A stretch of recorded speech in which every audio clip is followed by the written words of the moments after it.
Hi friends, welcome to ఒరే మచ్చా YouTube channel.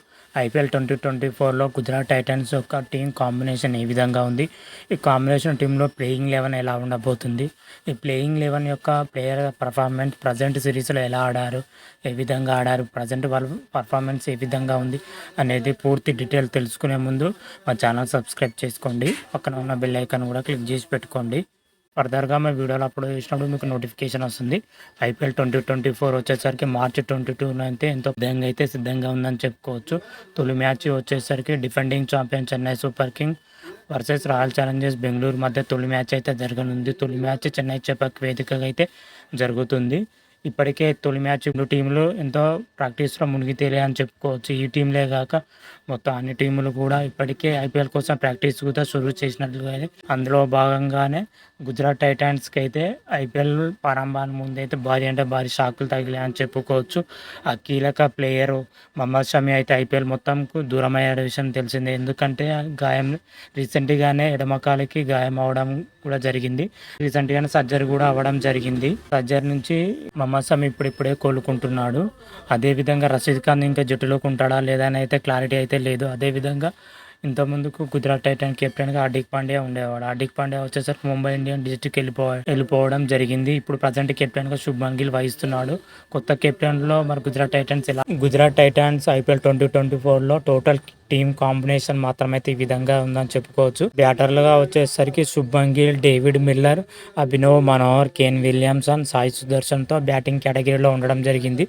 అదేవిధంగా వికెట్ కీపర్ కేటగిరీలో వచ్చేసరికి Matthew Wade, Wriddhiman Sagar, Ravin Mirza wicket keeper కేటగిరీలో ఉండడం జరిగింది. ఆల్రౌండర్ కేటగిరీలో వచ్చేసరికి రషీద్ ఖాన్, రాహుల్ త్రివాటియా, జయంత్ యాదవ్, విజయ్ శంకర్, అస్మతుల్లా, ఒమరైజా, దర్శన్ నలకంద, షారుఖ్ ఖాన్ ఆల్రౌండర్ కేటగిరీలో ఉండడం జరిగింది. వీళ్ళు మాత్రమైతే అదేవిధంగా బౌలింగ్ కేటగిరీలో చూసుకుంటే ముఖ్యంగా మహమ్మద్ షమి, ఉమేష్ యాదవ్, జోష్ లిటిల్, సాయి కిషోర్, మోహిత్ శర్మ, నొమార్ మహమ్మద్, నూర్ అహ్మద్, సుశాంత్ మిశ్రా, అదేవిధంగా కార్తీక్ తియాటియా, మానవ్ సుందర్, జాన్సన్ వచ్చేసరికి బౌలింగ్ కేటగిరీలో వీళ్ళు ఉండడం జరిగింది. ఓవరాల్ గా టీం కాంబినేషన్ లో వచ్చేసరికి ఈ విధంగా ఉంది. వీళ్ళలో ప్లేయింగ్ 11 మాత్రమైతే ఈ విధంగా ఉండబోతుంది. ఆల్మోస్ట్ ఈ విధంగానే ఉంటుందని నేను అనుకుంటున్నాను. చేంజ్ చేసే అవకాశాలు అయితే ఉన్నాయి. ఐపీఎల్ 2024లో గుజరాత్ టైటన్స్ ప్లేయింగ్ 11 మాత్రమైతే ఈ విధంగా ఉండబోతుంది. Shubman Gill, Wriddhiman Saha, Sai Sudharsan, Vijay Shankar, David Miller, Azmatullah Omarzai or Kane Williamson, Shahrukh Khan, Rashid Khan, Noor Ahmad, Kartik Tyagi, Umesh యాదవ్తో కూడిన ప్లేయింగ్ 11 మాత్రమైతే ఉండబోతుంది. ప్లేయింగ్ 11లో ఉన్న ప్లేయర్స్ ప్రజెంట్ సిచ్యువేషన్లో పర్ఫార్మెన్స్ ఏ విధంగా ఉంది, ఎలా ఉంది, ప్రజెంట్ వీళ్ళు ఫామ్లో ఉన్నారా లేదా అని తెలుసుకుందాం. ముఖ్యంగా శుభ్మన్ గిల్ విషయానికి వచ్చినట్లయితే శుభ్మన్ గిల్ వచ్చేసరికి ప్రజెంట్ ఇంగ్లాండ్ టెస్ట్ సిరీస్లో ఆడడం జరిగింది. ఇంగ్లాండ్తో జరిగిన టెస్ట్ సిరీస్లో శుభ్మన్ గిల్ మాత్రమైతే అద్భుతంగా రాణించడం జరిగింది. 5 టెస్టులో చూసుకుంటే దాదాపు 2 సెంచరీలు, 2 హాఫ్ సెంచరీలు ఉన్నాయని చెప్పుకోవచ్చు. అద్భుతంగా రాణించాడు. అంతకుముందు జరిగిన సౌత్ ఆఫ్రికాతో జరిగిన టెస్ట్ సిరీస్లో కూడా మంచిగా రాణించాడు.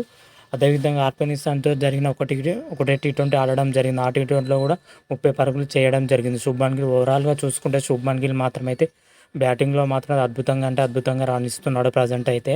అదేవిధంగా ఇప్పుడు ప్రజెంట్ అయితే కెప్టెన్సీ భారం కూడా మోయనున్నాడు శుభ్మన్ గిల్. మరి కొత్త కెప్టెన్సీలో మరి గుజరాత్ టైటన్స్ ఏ మేరకు ముందుకు తీసుకెళ్తారో అయితే శుభ్మన్ గిల్ పైన అయితే భారం అయితే భారీగా ఉండనుంది. ఈ తరుణంలో మరి గుజరాత్ టైటన్స్ ఎలా రాణిస్తే అయితే చూడాలి. శుభ్మన్ గిల్ మాత్రం అయితే ప్రజెంట్ ఫామ్ మాత్రం అయితే సూపర్గా ఉండడం జరిగింది. తర్వాత చూసుకుంటే వృద్ధిమాన్ సాహా వచ్చేసరికి ప్రజెంట్ రంజీ ట్రోఫీలో ఆడుతున్నారు. పురా జట్టు తరపున నుంచి అయితే ఇప్పటి వరకు దాదాపు ఒక 5-10 మ్యాచ్లు ఆడడం జరిగింది. అందులో మాత్రమైతే లాస్ట్ 5 మ్యాచ్ నుంచి చూసుకుంటే మాత్రమైతే ఒకే ఒక హాఫ్ సెంచరీ చేయడం జరిగింది. మిగతా మ్యాచ్లో అయితే దారుణంగా విఫలం అవ్వడం జరిగింది. ప్రజెంట్ వృద్ధిమాన్ సాహా అయితే ఫామ్లో అయితే లేడు. అటు కీపింగ్లో మాత్రమే అంతగా కూడా రాణిస్తలేడు. అటు బ్యాటింగ్లోను కీపింగ్లోను దారుణంగా విఫలం అవుతున్నారు వృద్ధిమాన్ సాహా మాత్రమైతే. ఓవరాల్గా చూసుకుంటే వృద్ధిమాన్ సాహా మాత్రమైతే పేలవ ప్రదర్శనతో కొనసాగుతున్నాడు ప్రజెంట్ మాత్రమైతే. సాయి సుదర్శన్ విషయానికి వచ్చినట్లయితే ప్రజెంట్ రంజీ ట్రోఫీలో తమిళనాడు తరపున ఆడుతున్నాడు. పర్వాలేదనే స్కోర్ కూడా చేయడం జరిగింది. రీసెంట్గానే ఇండియా ఏ తరపున ఇంగ్లాండ్తో జరిగిన లయన్తో జరిగిన మ్యాచ్లో అయితే అద్భుతంగా రాణించడం జరిగింది. అంటే 2 టెస్టులు మాత్రమే ఆడడం జరిగింది ఇండియా ఏ తరపున మాత్రమైతే. అందులో 2 సెంచరీలు కూడా చేయడం జరిగింది. సాయి సుదర్శన్ వచ్చేసరికి ప్రజెంట్ అయితే ఫామ్ మాత్రమే సూపర్గా ఉందని చెప్పుకోవచ్చు. ఫస్ట్ ఇన్నింగ్స్‌లో తక్కువ స్కోర్ చేసిన సెకండ్ ఇన్నింగ్స్‌లో ఒక ఇన్నింగ్స్‌లో వచ్చేసరికి 117 పరుగులు, ఇంకో ఇన్నింగ్స్‌లో వచ్చేసరికి 107 పరుగులు చేయడం జరిగింది. ఓవరాల్‌గా మాత్రమైతే ప్రెజెంట్ మాత్రమైతే అద్భుతమైన ఫామ్‌లో కొనసాగుతున్నాడు. ఆ తర్వాత చూసుకుంటే మాత్రమైతే విజయ్ శంకర్ విషయానికి వచ్చినట్లయితే ప్రెజెంట్ రంజీ ట్రోఫీలో ఆడుతున్నాడు. తమిళనాడు తరపు నుంచి యావరేజ్‌గా ఒక 5 మ్యాచ్‌ల నుంచి మాత్రమైతే అద్భుతంగా రాణిస్తున్నాడని చెప్పుకోవచ్చు. దాదాపు అందులో ఒక సెంచరీతో పాటు 3 హాఫ్ సెంచరీ కూడా ఉండడం జరిగింది. విజయ్ శంకర్ మాత్రమైతే ప్రజెంట్ ఫామ్ మాత్రం సూపర్గా ఉండడం జరిగింది రంజీ ట్రోఫీలో మాత్రమైతే. మరి ఐపీఎల్ ఎలా రాణిస్తారో అయితే చూడాలి. డేవిడ్ మిల్లర్ విషయానికి వచ్చినట్లయితే ప్రజెంట్ బంగ్లాదేశ్ ప్రీమియర్ లీగ్లో ఆడుతున్నాడు. బంగ్లాదేశ్ ప్రీమియర్ లీగ్లో అంతగా అయితే రాణిస్తలేడు.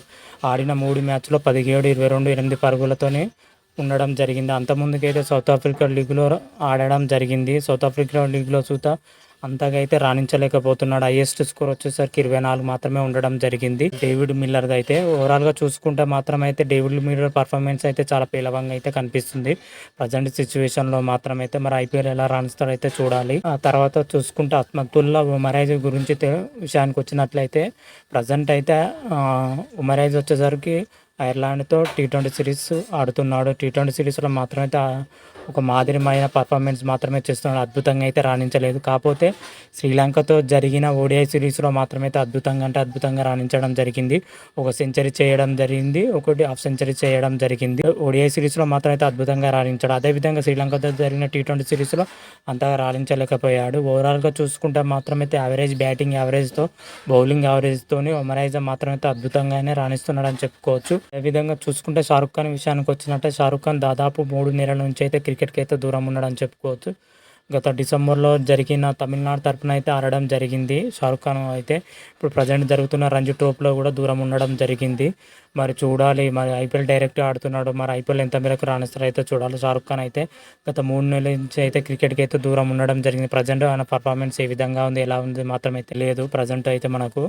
గతంలో చూసుకుంటే మాత్రం అయితే ఆ మాత్రం అయితే రాణించలేదని చెప్పుకోవచ్చు. డిసెంబర్లో కొన్ని మ్యాచ్లు ఆడడం జరిగింది. డిసెంబర్లో పర్ఫార్మెన్స్ చూసుకుంటే మాత్రం అయితే దారుణంగా ఉందని చెప్పుకోవచ్చు షారుఖ్ ఖాన్ పర్ఫార్మెన్స్ మాత్రం అయితే. మరి ఐపీఎల్ ఎలా రాణిస్తారో అయితే చూడాలి. రషీద్ ఖాన్ విషయానికి వచ్చినట్టే రషీద్ ఖాన్ వచ్చేసరికి వరల్డ్ కప్లో అద్భుతంగా రాణించడం జరిగింది. అయితే వరల్డ్ కప్ తర్వాత రషీద్ ఖాన్ వచ్చేసరికి వెన్నునొప్పి సర్జరీ చేసుకోవడం జరిగింది. వెన్నునొప్పి సర్జరీ నుంచి ఇప్పుడిప్పుడే కోలుకుంటున్నాడు రషీద్ ఖాన్ మాత్రం అయితే. రీసెంట్గానే బంగ్లాదేశ్తోని ఒక T20 సిరీస్ ఆడుతున్నట్లయితే జట్టును కూడా ప్రకటించడం జరిగింది. అందులో రషీద్ ఖాన్ కూడా చోటు దక్కడం జరిగింది. మరి ఆ T20 ఎలా రాణిస్తారో అయితే చూడాలి. అంతకుముందుకైతే వరల్డ్ కప్లో మాత్రమైతే అద్భుతంగా రాణించడం జరిగింది రషీద్ ఖాన్ మాత్రమైతే. మన గుజరాత్ టైటన్స్కి మెయిన్ కీలక బౌలర్ ఎవరంటే రషీద్ ఖాన్ అని చెప్పుకోవచ్చు. మరి చూద్దాం IPL 2024లో మరోసారి కీలక బౌలర్గా రషీద్ ఖాన్ మాత్రమైతే ఎలా రాణిస్తాడు, ఏ విధంగా రాణిస్తాడో అయితే చూడాలి IPLలో మాత్రమైతే. తర్వాత చూసుకుంటే నూర్ అహ్మద్ విషయానికి వచ్చినట్లయితే ప్రజెంట్ ఐర్లాండ్తోని ఓడిఐ సిరీస్లో ఆడుతున్నాడు. అంతగా పర్ఫార్మెన్స్ అయితే రాణిస్తలేడని చెప్పుకోవచ్చు. అంతకుముందుకు జరిగిన శ్రీలంకతో జరిగిన T20 సిరీస్లో కానీ ఓడిఐ సిరీస్లో కానీ ఓవరాల్గా చూసుకుంటే మాత్రమైతే అటు బ్యాటింగ్లో కానీ బౌలింగ్లో కానీ టోటల్గా విఫలమయ్యాడని చెప్పుకోవచ్చు. ముఖ్యంగా బౌలింగ్ విషయానికి వచ్చినట్లయితే అంతగా అయితే రాణిస్తలేడని చెప్పుకోవచ్చు. వికెట్లు తీయడంలో చాలా ఇబ్బంది పడుతున్నాడు నూర్ అహ్మద్ విషయానికి వచ్చినట్లయితే. శ్రీలంకతో జరిగిన మ్యాచ్లో చూసుకుంటే 3 T20లో కలిసి 2 వికెట్లు మాత్రమే చేయడం జరిగింది. ఓడిఐలో చూద్దామా అదే మాదిరిగా ఉండడం జరిగింది నూర్ అహ్మద్ విషయానికి వచ్చినట్లయితే. మరి IPL 2024లో ఎలా రాణిస్తారో అయితే చూడాలి. తర్వాత చూసుకుంటే కార్తిక్ త్యాగి వచ్చేసరికి డొమెస్టిక్ క్రికెట్లో ఉత్తరప్రదేశ్ తరపు నుంచి అయితే ఆడుతున్నాడు ప్రజెంట్ మాత్రమైతే. ప్రజెంట్ చూసుకుంటే బౌలింగ్లో మాత్రమైతే అద్భుతంగా రాణిస్తారని చెప్పుకోవచ్చు. గత 5 మ్యాచ్ల నుంచి చూసుకుంటే దాదాపు ప్రతి మ్యాచ్లో 2 వికెట్ల పైగానే తీస్తున్నాడు. ఓవరాల్గా 5 మ్యాచ్లు చూసుకుంటే మాత్రమైతే 14 వికెట్లు ఉండడం జరిగింది కార్తిక్ త్యాగికి మాత్రమైతే. బౌలింగ్లో మాత్రమైతే అద్భుతంగా రాణిస్తున్నాడు ప్రజెంట్ మాత్రమైతే. ఐపీఎల్లో మాత్రమైతే ఇదో జోరు కొనసాగిస్తే మాత్రమైతే నెక్స్ట్ లెవెల్లో ఉంటుంది. ఒక్కొక్క ప్లేయర్ చూసుకుంటే ఉమేష్ యాదవ్ విషయానికి వచ్చినట్టే ప్రజెంట్ డొమెస్టిక్ క్రికెట్లో అద్భుతంగా రాణిస్తారని చెప్పుకోవచ్చు. ముఖ్యంగా విదర్భ తరపున అయితే బౌలింగ్లో అయితే ఇరగదీసి ఆరేస్తున్నారని చెప్పుకోవచ్చు ఉమేష్ యాదవ్ మాత్రమైతే. దాదాపు మనము 4 నుంచి 5 మ్యాచ్లో చూసుకుంటే మాత్రమైతే ప్రతి ఇన్నింగ్స్లోనూ 3 వికెట్లు, 4 వికెట్లు, 2 వికెట్లు తీయడం జరిగింది. ఓవరాల్గా చూసుకుంటే మాత్రమైతే దగ్గర 15 నుంచి 20 వికెట్ల దాకా తీయడం జరిగింది. ఓవరాల్గా చూసుకుంటే మాత్రమైతే గుజరాత్ టైటన్స్ ప్లేయింగ్ 11 పర్ఫార్మెన్స్ మాత్రమైతే సూపర్గా ఉండడం జరిగింది. అందరు ప్లేయర్లు పర్ఫార్మెన్స్ పరంగా అయితే సూపర్గా ఉండడం జరిగింది. ముఖ్యంగా బ్యాటింగ్ ఆర్డర్లో కానీ బౌలింగ్ ఆర్డర్లో కానీ సూపర్గా ఉండడం జరిగింది గుజరాత్ టైటన్స్ మాత్రం. అయితే గుజరాత్ ఒక డిసప్పాయింట్ ఏంటంటే కొత్త కెప్టెన్స్లో ఎలా ఆడాలుతారో చూడాలి. మరి ఇంతకుముందుకైతే హార్దిక్ పాండ్యా కెప్టెన్సీ ఉండేవాడు, ఇప్పుడైతే శుభ్మన్ గిల్ కెప్టెన్సీ వహిస్తున్నాడు. మరి చూడాలి ఐపీఎల్ 2024లో గుజరాత్ టైటన్స్ ఎలా రాణిస్తుందో, ఏ విధంగా రాణిస్తుందో అయితే చూడాలి. ముఖ్యంగా అయితే ఈసారి మాత్రం అయితే హాట్ ఫేవరెట్గా బరిలో దిగే అవకాశం అయితే ఎక్కువ అంటే ఎక్కువగానే ఉంటుంది. తొలి మ్యాచ్ వచ్చేసరికి గుజరాత్ టైటన్స్ వచ్చేసరికి ముంబై ఇండియన్స్ ఆడనుంది మార్చి 24న. మరి తొలి పోర్లో ఎలా రాణిస్తుంది, ఏ విధంగా రాణిస్తుంది, అసలు ఏ విధంగా మ్యాచ్ ప్రిడిక్షన్ ఉండబోతుంది అనేది తర్వాత వీడియోలో తెలుసుకుందాం. అంతవరకు మీకు ఈ వీడియో కానీ నచ్చినట్టయితే లైక్ చేయండి, షేర్ చేయండి. మరిన్ని వీడియోల కోసం మా ఛానల్ సబ్స్క్రైబ్ చేసుకోండి. పక్కన ఉన్న బెల్ ఐకాన్ కూడా క్లిక్ చేసి పెట్టుకోండి. ఫర్దర్గా మా వీడియోలో అప్లోడ్ చేసినప్పుడు మీకు నోటిఫికేషన్ వస్తుంది. హర హర మహాదేవ్, శంభో శంకర. Thank you.